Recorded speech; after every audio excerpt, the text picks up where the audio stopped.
Bonjour à tous, c'est Laurent Marchand et Luc-Marie Elissal pour une troisième vidéo. Aujourd'hui, on va répondre encore à une petite question un peu rigolote.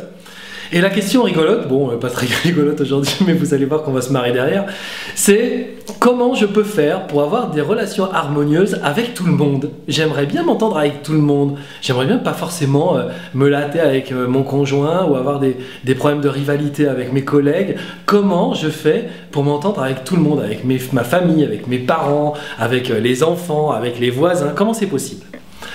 La plupart du temps, les gens qui cherchent à avoir des relations avec, des bonnes relations avec tout le monde favorisent le messager. C'est-à-dire que ils pensent que pour arriver à s'exprimer le mieux possible dans les conversations, il faut qu'ils favorisent qui ils sont. Et à partir du moment où on favorise le messager, on ne favorise pas le message. Et quand on ne favorise pas le message, eh bien on est dans l'ego. C'est-à-dire qu'on ne travaille pas le contenu, on travaille simplement le contenant. Alors ça fait quoi? Ça fait des grandes gueules.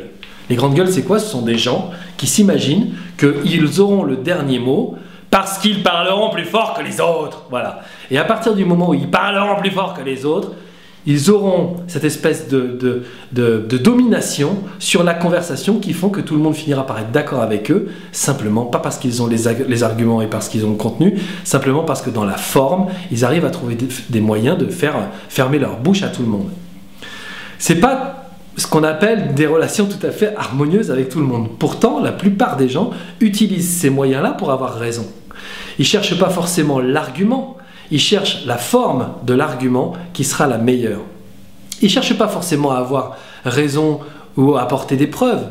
Ils essayent simplement d'avoir des outils dans la forme qui feront que l'autre n'ira pas chercher les arguments ou les preuves. Et donc, ça crée des disharmonies tout le temps, ça crée des conflits tout le temps. C'est-à-dire que on n'est pas dans un système de coopération, on est dans un système de domination. Ça, c'est vraiment parce qu'on favorise le messager plutôt que le message. La prochaine fois que vous allez aller en conversation avec quelqu'un, essayez de savoir quel outil il utilise. Est-ce qu'il utilise le message ou est-ce qu'il utilise le messager pour être compris? Et vous allez vite voir si vous êtes en face de quelqu'un avec qui vous allez créer un conflit ou pas. Si vous êtes en face de quelqu'un qui favorise le messager et que vous-même vous favorisez le messager, alors il y aura un conflit. Si vous êtes en face de quelqu'un qui favorise le messager, qui se met en avant lui-même dans sa personne, et vous favorisez le message, il y a une chance pour que ça se passe bien. Si vous êtes deux personnes qui favorisez le message, alors la relation va être absolument magnifique. Alors comment on fait la différence entre le messager et le message? C'est une question de, comment on va dire, ce sont des nuances. Ce sont des nuances qu'on apporte à la personne qu'on est et à ce qu'on a à dire. Alors pour ça, il faut d'abord savoir qui on est et ce qu'on a à dire. Une fois qu'on le sait, alors effectivement c'est plus facile d'aller dans la société en disant voilà, le messager il est celui-là et le message il est celui-là. Et c'est beaucoup plus tranquille que d'essayer de se convaincre soi-même d'avoir un message au moment où on est en relation avec quelqu'un, ou de se convaincre soi-même d'être un bon messager au moment où on est en relation avec quelqu'un. Alors pourquoi je vous dis ça? Eh bien toujours pour vous parler des ateliers, ou en tout cas de l'atelier qui va transformer votre vie. C'est un atelier qui dure 4 jours, et pendant 4 jours, vous serez accompagné par 4 experts qui sont Virginie Tinet, Véronique Baudou, Luc-Marie Elissal et Laurent Marchand, votre serviteur. Et pendant 4 jours, on va alterner, Luc-Marie, Véronique, Virginie et moi, pour s'occuper de vous. Alors on l'a vu, la première vidéo parlait de ce premier sujet sur lequel on va réfléchir ensemble, qui est la cohérence vis-à-vis de soi-même, se remettre en phase avec qui on est vraiment. Le deuxième jour, on va parler de l'image de soi, qu'est-ce que je représente dans la société quand les gens ne me connaissent pas, qu'est-ce qu'ils pensent de moi, et est-ce que c'est en cohérence avec ce que je veux vraiment exprimer. Et le troisième jour, Luc-Marie et moi, on va travailler avec vous pour vous aider à réfléchir à justement cette cohérence entre le messager et le message, et savoir qui vous favorisez.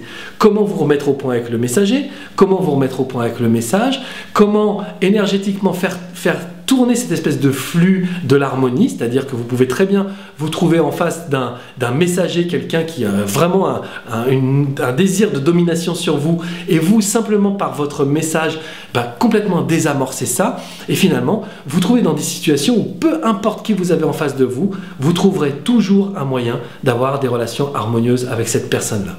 Voilà, ça c'est le sujet du 3e jour d'atelier, et le 4e jour d'atelier sera une journée absolument extraordinaire. C'est une fin en apothéose. On va travailler sur la potentialité, tout ce que je suis capable de faire et que je ne sais pas encore que je suis capable de faire. Ça fera l'objet d'une 4e vidéo. Voilà, c'était Laurent Marchand avec Marie Elissalde. Je vous souhaite une bonne journée. Ciao!